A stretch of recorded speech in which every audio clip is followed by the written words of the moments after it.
మనము నేర్చుకున్న అంశం ఏంటి అన్నప్పుడు, దేవునికి అసహ్యమైనవి 7 కలవు అన్నది పోయిన వారం మనం అందరం కూడా నేర్చుకున్నాము. ఇంట్రొడక్షన్ మనం అందరం కూడా నేర్చుకున్నాము. ఇక ఈరోజు అందులో నుండి దేవుడు అసహించుకునే లక్షణములు చాలా ఉన్నాయి. దేవుడు అసహించుకునే లక్షణములు చాలా ఉన్నాయి బైబిల్ గ్రంథంలో. అయితే మనము ఒక్కొక్కటి మరి ఆలోచన చేద్దాము. ఈరోజు మనము ఆలోచిస్తున్న మరి ఆ అంశము ఏంటి అన్నప్పుడు, దేవుడు అసహించుకునే వాటిలో అహంకార దృష్టి దేవుడు అసహించుకుంటాడు అన్నది ఈరోజు మనం అందరం కూడా ఆలోచన చేయబోతున్నాము. అహంకార దృష్టి గురించి ఈరోజు మనము ఆలోచన చేయబోతున్నాము. మరి మనము చూడగలిగితే దేవునికి అసహించుకునేవి, దేవుడు అసహించుకునేవి ఒకవేళ మనము గనక చేయగలిగితే ఏమవుతుంది? ఇప్పుడు దేవుడు అసహించుకున్నవి మనం చేస్తే ఏమవుతుంది, ఏం జరుగుతుంది అన్నది బైబిల్లో మనము చూడగలిగితే, దయచేసి అందరూ కూడా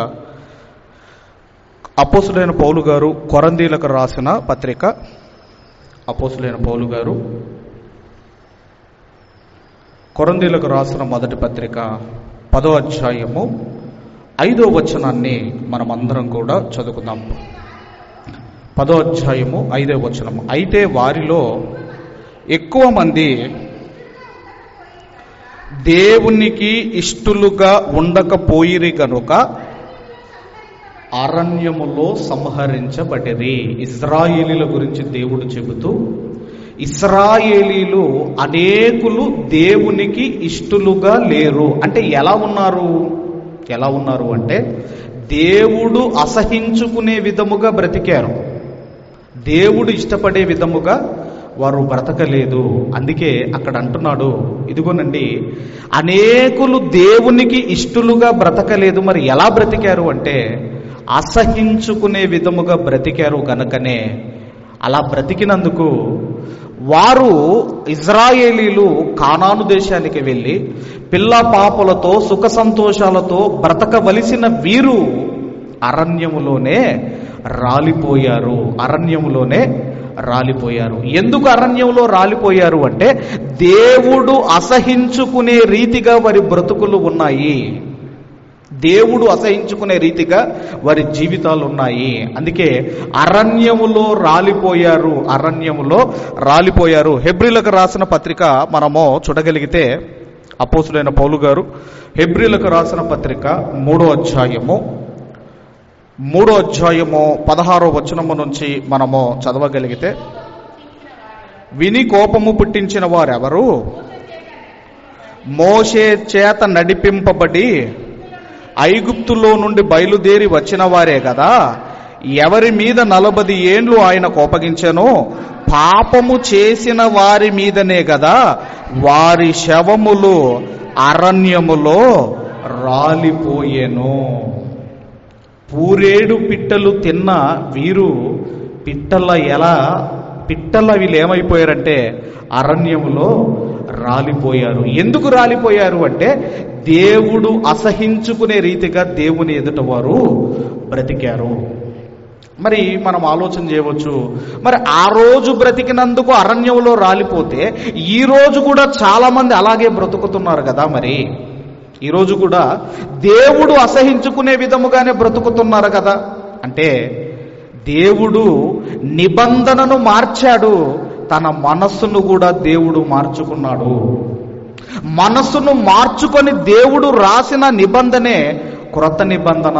క్రొత్త నిబంధనలో దేవుడు ఏమంటున్నాడో మనం చూడగలిగితే, ఇప్పుడైతే వెంటనే శిక్ష రాదు, కానీ దేవుడు ఏమంటున్నాడో మీరు చూడగలిగితే ప్రకటన గ్రంథము 22వ అధ్యాయము 11-12 వచనాలు మనము చదువుకుందాం. 11-12 వచనాలు మనం చదువుదాం. అన్యాయము చేయువాడు ఇంకనూ అన్యాయమే చెయ్యనిమ్ము, అపవిత్రుడైన వాడు ఇంకనూ అపవిత్రుడుగానే ఉండనిమ్ము, నీతిమంతుడు ఇంకనూ నీతిమంతుడుగానే ఉండనిమ్ము. పరిశుద్ధుడు ఇంకనూ పరిశుద్ధుడుగానే ఉండనిమ్ము. ఇదిగో త్వరగా వచ్చుచున్నాను. వాని క్రియల చొప్పున ప్రతి వాని కిచ్చుటకు నేను సిద్ధపరిచిన జీతము నా యొద్ద ఉన్నది. అంటే దేవునికి ఇష్టానుసారముగా బ్రతికితే నీకు జీతం ఉన్నది. దేవుని ఎదుట అసహించుకునే విధముగా బ్రతికినా వారి క్రియలను బట్టి వారికి జీతము, శాలరీ నా దగ్గర ఉన్నది అని దేవుడు మాట్లాడుతున్నాడు. కాబట్టి ఆనాడు దేవునికి అసహ్యులుగా బ్రతికారు, కానాను దేశాన్ని పోగొట్టుకున్నారు.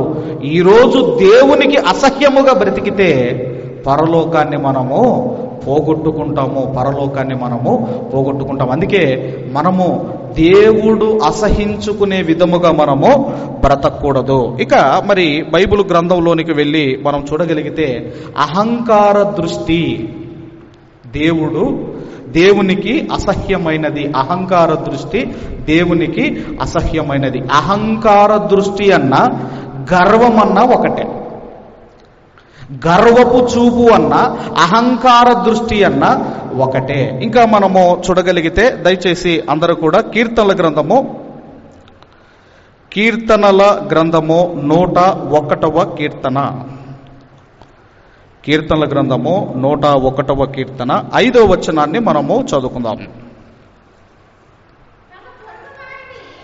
5వ వచనం చదువు. తన పొరుగు వానిని చాటున దూషించు వారిని నేను సంహరించెదను. అహంకార దృష్టి గల వారిని, గర్వించిన హృదయము గల వారిని నేను సహింపను. దేవుడట నేను సహించను అంటున్నాడు. ఎవరిని సహించను అంటున్నారు? అహంకార దృష్టి గలవారిని, గర్వించిన హృదయము గలవారిని నేను సహించను. అంటే అహంకార దృష్టి అన్న, గర్వపు దృష్టి అన్న, గర్వపు చూపన్న ఒక్కటే. అలాంటి వారిని దేవుడు అంటున్నాడు నేను ఓర్చుకోను, నేను సహించను. ఇంకా సామెతల గ్రంథంలో కూడా, సామెతల గ్రంథం 21వ అధ్యాయము ముందుగా 4వ వచనాన్ని చదువుకుందాం. సామెతల గ్రంథము 21వ అధ్యాయము 4వ వచనం చదవమ్మ. అహంకార దృష్టియు, గర్వ హృదయమును, భక్తిహీనుల క్షేమమును పాపయుక్తములు. అంటే గర్వము, అహంకారము ఇదంతా కూడా దేవుడు అంటున్నాడు పాపము, అది పాపము. అందుకే దేవుడు అంటున్నాడు నేను సహించను. టేస్టింగ్ సాల్ట్ కంటే టేస్ట్గా ఉండేది ఆ పాపం అటండి, అదే గర్వము, అహంకారం. ఇంకా అదే అధ్యాయంలో 24వ వచనం మనం చూడగలిగితే, అదే అధ్యాయంలో 24వ వచనము, అహంకారి అయిన గర్విష్ఠునికి అపహాస్యకుడని పేరు, అట్టివాడు అమిత గర్వముతో ప్రవర్తించును. అందుకే దేవుడు అంటున్నాడు అహంకారమన్నా గర్వమన్నా ఒక్కటే. అహంకారమన్నా గర్వమన్నా ఒక్కటే. అది ఉంటే పాపం అంటున్నాడు. దానిని నేను అసహించుకుంటాను అంటున్నాడు. ఎందుకంటేనండి ఈ గర్వము వెంబడి, ఈ అహంకారం వెంబడి ఒకటి వస్తుందటండి, దాని వెనకాలనే ఒకటి ఉంటుందటండి. ఏమొస్తుందో మీరు చూడగలిగితే, దయచేసి చూడగలిగితే అదే సామెతల గ్రంథము 11వ అధ్యాయము 2వ వచనాన్ని చదువుకుందాం. సామెతల గ్రంథం 11:2 అహంకారము వెంబడి అవమానము వచ్చును, వినయము గల వారి యొద్ద జ్ఞానమున్నది. దేవుడు అంటున్నాడు అహంకారము వెంబడి అవమానము వచ్చును. అంటే గర్వముతో, అహంకారముతో బ్రతికితే మన వెనకాలనే వచ్చేది ఏంటంటే అవమానము మనము తెచ్చుకుంటాము. అందుకే దేవుడు అంటున్నాడు, ఏమంటున్నాడు అంటే అహంకార దృష్టి లేదంటే గర్వపు చూపు నాకు అసహ్యమైనది అసహ్యమైనది. ఎందుకంటే నువ్వు అవమానము తెచ్చుకుంటావు. మరి అహంకారము వెంబడి అవమానం వస్తుందా? గర్వము వెంబడి అవమానం వస్తుందా అంటే గర్వము వెంబడి అహంకారం వెంబడి అవమానమే వస్తుంది. ఎందుకు అవమానం వస్తుందో, ఎలా వస్తుందో ఒక 2 ఎగ్జాంపుల్స్ మనం చూసుకొని మనం ముగించుకుందాము. బైబిల్ గ్రంథంలో ఒక 2 ఎగ్జాంపుల్స్ మనము చూసుకొని మనం ముగించుకుందాము. అహంకారము వెంబడి అవమానము వచ్చును అన్నాడు. అది మరి ఎలా వస్తుందో ఒక 2 ఎగ్జాంపుల్స్ మనం చూడగలిగితే, నిర్గమకాండము 18వ అధ్యాయము మొదటిది మనం చూద్దాము. నిర్గమకాండము 18వ అధ్యాయము 10వ వచనము నుంచి మనము చదవగలిగితే, మరియు ఇత్రో ఐగుప్తీల చేతిలో నుండి, ఫరో చేతిలో నుండి మిమ్మును విడిపించి ఐగుప్తీల చేతి క్రింద నుండి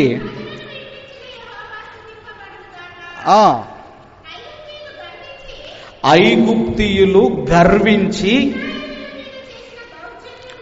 ఇజ్రాయేలీల మీద చేసిన దౌర్జన్యమును బట్టి ఆయన చేసిన దానిని చూచి యెహోవా సమస్త దేవతల కంటే గొప్పవాడని ఇప్పుడు నాకు తెలిసినదనేను. ఇక్కడ అంటున్నాడు ఐగుప్తీయులు గర్వించి. అదే కదండి అక్కడ ఏమని వ్రాయబడిందంటే 12వ వచనంలో ఐగుప్తీయులు గర్వించి ఇశ్రాయేలీల మీద చేసిన దౌర్జన్యమును బట్టి. ఎవరు మాట్లాడుతున్నారు అంటే ఇత్రో మాట్లాడుతున్నాడు. ఇత్రో అంటే ఎవరమ్మా? మోషే యొక్క మామ అంటున్నాడు. ఐగుప్తీయులు గర్వించి ఇజ్రాయేలీల మీద చేసిన దౌర్జన్యమును బట్టి. అంటే ఐగుప్తులు ఎందుకు గర్వించారు అమ్మా? ఐగుప్తీయులు ఎందుకు గర్వించారు అంటే వారి దగ్గర నాగరికత ఉన్నది, వారి దగ్గర శ్రేష్టమైన గుర్రాలున్నాయి, వారి దగ్గర సైన్య బలం ఉన్నది, వారి దగ్గర రథములు ఉన్నాయి, వారి దగ్గర ధనము ఉన్నది. అందుకేనండి ఐగుప్తులు ఏం చేశారు? గర్వించారు. మోషే గారు వెళ్ళినప్పుడు ఇదిగో దేవుడు యెహోవా మమ్మల్ని పంపించమంటున్నాడు అన్నప్పుడు ఫరో ఏమన్నాడమ్మా? నిర్గమకాండం 5వ అధ్యాయం 2వ వచనం ఉంటది, యెహోవా ఎవడు?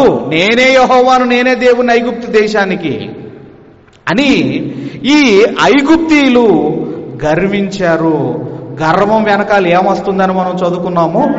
అవమానము వస్తుంది. ఇప్పుడు ఏం జరిగిందంటే ఇజ్రాయేలీలను తరుముకుంటూ వచ్చారు. వాళ్ళ సైన్యము, వాళ్ళ రథాలన్నీ కూడా ఎర్ర సముద్రంలో మునిగిపోయాయి. ఇప్పుడు ఏమైంది నీ గర్వము? మనిషి గర్వం ఏమైంది? అందుకే దేవుడు అంటున్నాడు గర్వము, అహంకారము వెనకాల అవమానము వస్తుంది. అవమానం. వాళ్ళ దగ్గర బలమైన గుర్రాలున్నాయి. ఆ రాజుల గురించి చెబుతూ, రాజులటండి మరి ద్వితీయోపదేశ కాండంలో మనకు కనబడుతుంది. రాజుల ఎలా ఉండాలో చెబుతూ గుర్రముల కొరకు మీరు ఐగుప్తులోకి వెళ్ళకూడదు అన్నాడు. ఆ మాట ఒకవేళ మీరు చూడగలిగితే ద్వితీయోపదేశ కాండము 17వ అధ్యాయం 10వ వచనంలో చూడండి ఒక్కసారి. ద్వితీయోపదేశ కాండము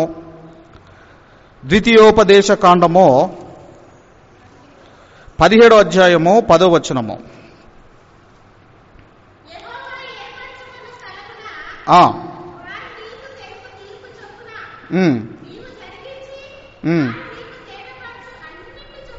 పదిహేడవ అధ్యాయము 17వ వచనం చదవము. 17 పై వచనం 16వ వచనం కూడా 16వ వచనం నుంచి చదువుకోండి. అతడు గుర్రములను విస్తారముగా సంపాదించుకొనవలదు, తాను గుర్రములను హెచ్చుగా సంపాదించుకొనుటకు గాను జనులను ఐగుప్తునకు తిరిగి వెళ్ళనివ్వకూడదు. ఎందుకంటే ఐగుప్తులో శ్రేష్టమైన గుర్రములు ఉన్నవి. గర్వముతో, అహంకారముతో ఇజ్రాయేలీలు బ్రతికారు. కానీ ఏమైపోయింది? ఏమైపోయింది? అవమానము తెచ్చుకున్నారు. మన దగ్గర సైన్యం ఉన్నాయి, రథాలున్నాయి, పదండి అని వెనకాల వెళ్ళిపోయారు. సైన్యం అంతా కూడా, రథాలన్నీ కూడా ఎర్ర సముద్రములో మునిగిపోయాయి. అందుకే దేవుడు అంటున్నాడు, గర్వ హృదయులందరూ కూడా దేవునికి హేయులు అని మనం చదువుకుంటాము. అందుకే అహంకార దృష్టి కూడా దేవుడు అసహించుకుంటాడు. ఇక రెండవది మనము చూడగలిగితే దయచేసి దినవృత్తాంతముల 2వ గ్రంథము, అందరం కూడా దినవృత్తాంతముల 2వ గ్రంథము 26వ అధ్యాయము. ఇక్కడ ఒక ఆయన మనకు కనపడతాడు. దినవృత్తాంతముల 2వ గ్రంథము 26వ అధ్యాయము ఉజ్జియా మనకు కనపడతాడు. ఈ ఉజ్జియా ప్రారంభంలో ఎలా బ్రతికాడో ఒక మాట మనం చూడగలిగితే 5వ వచనం మనం చదువుకుందాం. 5వ వచనం, దేవుని ప్రత్యక్షత విషయమందు తెలివి కలిగి జకరయ దినములలో అతడు దేవుణ్ణి ఆశ్రయించెను. అతడు యెహోవాను ఆశ్రయించినంత కాలము దేవుడు అతన్ని వర్ధిల్లజేసెను. అంటే దేవుణ్ణి ఆశ్రయించినంత కాలం వర్ధిల్లాడు. ఎప్పుడైతే మనిషి వర్ధిల్లుతాడో అప్పుడు ఏమొస్తుందమ్మా? మనిషికి లేనిది వచ్చినా, మనిషికి ధనం వచ్చినా, హోదా వచ్చినా, అధికారం వచ్చినా గర్వం అనేది మనిషిలోనికి రాకూడదు. కానీ ఏమొచ్చిందండి? దేవుణ్ణి ఆశ్రయించినంత కాలం వర్ధిల్లాడు. అంటే వినయముతో జీవితాన్ని ప్రారంభించాడు. ఇక ఏం జరిగింది? 16వ వచనము నుంచి, అదే అధ్యాయము 16వ వచనము, అయితే అతడు స్థిరపడిన తర్వాత అతడు మనస్సున గర్వించి చెడిపోయేను. స్థిరపడిన తర్వాత, అన్ని వచ్చిన తర్వాత ఏమైపోయాడు? గర్వం అహంకారం అన్నది మనుషుల్లోనికి ప్రవేశించింది, ఈ ఉజ్జియాలోనికి ప్రవేశించింది. తర్వాత గర్వించి చెడిపోయేను. అతడు ధూపపీఠము మీద ధూపము వేయుటకై యెహోవా మందిరములో ప్రవేశించి తన దేవుడైన యెహోవా మీద ద్రోహము చెయ్యగా ధూపపీఠము మీద ధూపము వేసే పని ఎవరిదండి? అది అమ్మ పని ఎవరిది? యాజకులది. యాజకులు ఏ గోత్రంలో నుంచి రావాలి? లేవీలు మాత్రమే దేవుని పని చేయాలి. లేవీలు మాత్రమే దేవుని పని చేయాలి. కానీ ఈయనేం చేశాడు? ధూపం వేయడానికి ఈయన లోపలికి వెళ్ళిపోయాడు. అప్పుడు యాజకుడైన జరియు అతనితో కూడా ధైర్యవంతులైన యెహోవా యాజకులు 80 మంది అతని వెంబడ లోపలికి పోయి వారు రాజైన ఉజ్జియాను ఎదిరించి, ఉజ్జియా, యెహోవాకు ధూపము వేయుటకై ప్రతిష్ఠించబడిన అహరోను సంతతి వారైన యాజకుల పనియే గాని నీ పని కాదు. పరిశుద్ధ స్థలములో నుండి బయటికి పొమ్ము. నీవు ద్రోహము చేసి ఉన్నావు. దేవుడైన యెహోవా సన్నిధిని ఇది నీకు ఘనత కలగజేయదని చెప్పగా, కొంతమంది యాజకులిక ధైర్యముతో అంటున్నారు, ఇది నీ పని కాదు. రాజుగా నీకు కొన్ని పనులున్నాయి. రాజ్యాన్ని పరిపాలించటము, ప్రజలను పరిపాలించటము నీకు కొన్ని పనులున్నాయి. యాజకులుగా మాకేమున్నాయి? మాకు కొన్ని పనులున్నాయి. అందుకే అంటారు, కుక్క చేసే పని కుక్క చేయాలి, గాడిద చేసే పని గాడిద చేయాలి. ఒకరోజు యజమానుడు కుక్కను గాడిదను రెండింటిని పెంచుకుంటున్నాడట. కుక్కను గాడిదను రెండింటిని పెంచుకుంటున్నప్పుడు దొంగలు వచ్చేసరికి కుక్క పడుకొని నిద్రపోతా ఉందట. అయ్యో దొంగలు వచ్చారు, ఇది అరవటం లేదని అప్పుడు గాడిద అరుస్తుందట. గాడిద అరిచేసరికి యజమానుడు లేచి కర్ర తీసుకొచ్చి దాన్ని ఎటు పడతాడు కొట్టాడట. ఎందుకంటే దాని అరుపు ఎలాగుంటుందో అందరికీ తెలుసు. కానీ మీరు ఆలోచన చేయగలిగితే ఇక్కడ కూడా గాడిద పని గాడిద చెయ్యాలి, కుక్క పని కుక్క చెయ్యాలి. అలాగే యాజకుడి పని యాజకుడు చెయ్యాలి, రాజు పని రాజు చెయ్యాలి. గర్వించి ధూపం వేయుటకు లోపలికి వెళ్ళాడు. ఆ తర్వాత ఏం జరిగింది? On the on the spot ఏం జరిగిందంటే 19వ వచనం, ఉజ్జియా ధూపం వేటకై ధూపార్తిని చేత పట్టుకొని రౌద్రుడై యాజకుల మీద కోపము చూపెను. యెహోవా మందిరములో ధూపపీఠము పక్కన అతడుండగా యాజకులు చూచుచూనే ఉన్నప్పుడు అతని నొసట కుష్ఠరోగము పుట్టెను. అతని నొసట కుష్ఠరోగము. ఆన్ ద స్పాట్ అండి. ఎలా వినయముతో ప్రారంభించాడు, గర్వముతో బ్రతికేసరికి ఆన్ ద స్పాట్ కుష్ఠరోగము రావటము. 21వ వచనం 21, రాజైన ఉజ్జియా తన మరణ దినము వరకు కుష్ఠరోగి అయి ఉండెను.